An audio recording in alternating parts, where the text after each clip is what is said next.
আসসালামু আলাইকুম। আজকে আমি আমার মুরগিগুলোর একটি নতুন খাবার দিচ্ছি। সেটা হলো শিকড়যুক্ত ধান।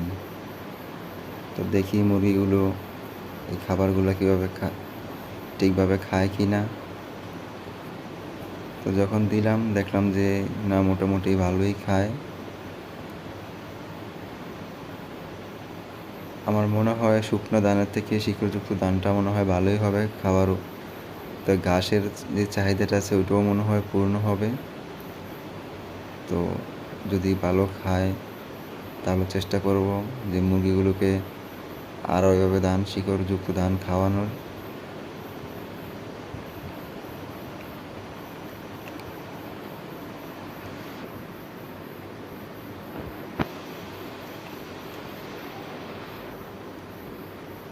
আমার এই মুরগিগুলো ভালোভাবেই খাচ্ছে।